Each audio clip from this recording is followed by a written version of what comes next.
السلام عليكم ورحمة الله وبركاته. عاملين ايه يا بنو الزاوية؟ وحشتوني جدا جدا. النهاردة طبعا تبعنا مباراة القمة، مباراة الأهلي والزمالك. مباراة قوية جدا. على كل أسعدة. تفاجأت النهاردة مفاجأة كبرى. عبد الله السعيد كان فايق، وطول ما عبد الله السعيد فايق فأنت ده شكل الزمالك اللي أنت هتشوفه دايما. الأهلي النهاردة كل النجيلي. معنى انه الزمالك كوكا الاهلي النجيلي مسح بكرامة الاهلي الارض. الزمالك النهارده عمل كل حاجه في الكوره، باستثناء بس انه هو عنده عمر جابر منتهي من زمان. عمر جابر حتى لو هو كان صار الاسيست بس منتهي. جبهه مش شغاله خالص، ما اشتغلش غير في الاسيست اللي عمله عمر جابر الاخير بس. طول المباراه اللي متابع المباراه ما فيش عمر جابر خالص. اداء كان كويس، مش افضل حاجه من الهجوم الزملكاوي، انما كويس. بس الزمالك النهارده وكل الاهلي النجيلي مليار جنيه انت صرفتها. اشرف بن شرقي واعلانات ومصاريف وعشان البعبع وهعمل وسام ابو علي ومش عارف ومين ومين ومين، وفي الاخر تعادلت مع الزمالك 1-1، وكان ممكن تخسر عادي جدا وبان شكلك باهت. ما عندكش امكانيات. دي الحقيقه يا جماعه.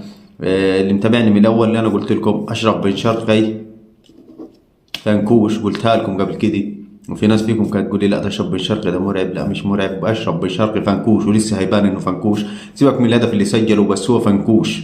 هو تحركاته كويسه، بس اللاعب كلياقه بدنيه وزي الاول لا ما فيش. اشرف بن شرقي بانت انهدف كام كوره كده حاول يعدي اتخذت منه. مش هو اشرف بن شرقي زمان. الاهلي كمان اداؤه مش افضل حاجه في الدوري، تايه. اللي عايز اقوله لك انا ان احنا ما بنشتم لعيبه بيراميدز وبنقول بيراميدز لا ونهين اللعيبه. احنا بنهين اللعيبه لان احنا عارفين انه ادائنا افضل من الاهلي. انت شايف الاهلي انا تعادلت معاه اكسبه 5 و6 مرتاح. شايف ادي الزمالك بتشكيلة انت عارفها، تشكيلة الزمالك مش محتاج احكي لك عن انا دونجي وهبل دونجا في خط النص وعبطه والهكش اللي بهكشوا. لاعب فاضي، لاعب ملوش اي 30 لازمه. لاعب واحد من الناشئين يأدي افضل من دونجا 50 مره. وها كان مجرد كان يقدر يكسب الزمالك الاهلي عادي جدا. عشان كده انا بلوم على اللعيبه بتاعتنا واقول لك ان احنا لازم نكسب الاهلي 3 ولازم نكسب الزمالك 3. هي ده مستوى، احنا مستوانا كده ودول مستواهم كده فنيا. ما فيش منافسه بيننا وبين بعض اصلا. المفروض انا الاهلي اديه 3 زيه زي سموحه زي اي نادي. دي مش مبالغه، دي حقيقه بالارقام، حقيقه باللاعيبه كلاعب قصد لاعب ادعك وعادي.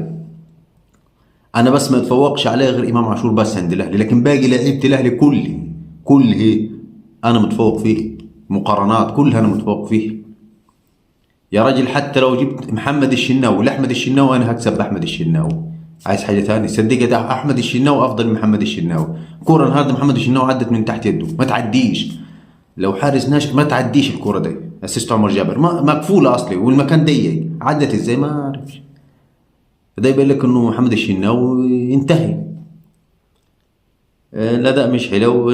بكره عايزين نركزوا برضه. بكره معنا مباراه مهمه مع طلائع الجيش. الزمالك عمل حسنه وعطل الاهلي وعطل نفسه عشان يسيب الصداره للزعيم ملكها الحقيقي. بكره ان شاء الله عايزين نكسب ونلعب برجولي وندي مباراه على اقوى مستوى. مش عايزين بين ان احنا نفقد نقاط قدام طلائع الجيش ولا الانديه دي. احنا عارفين طلائع الجيش جوجو نشيكي، اضغط على جوجو نشيكي انتهى طلائع الجيش. فمش عايزين فلسفي، عايزين كوره ونخلصوا. ما عايزينش كعب يا رمضان جندلي، عايزينك تخلص قدام الجوان. كوره سدد يا عم، كفايه تفانين وتعبتونا من التفانين. عايزين الصداره، ركزوا عشان الصداره. شكرا لكم والسلام عليكم ورحمه الله وبركاته.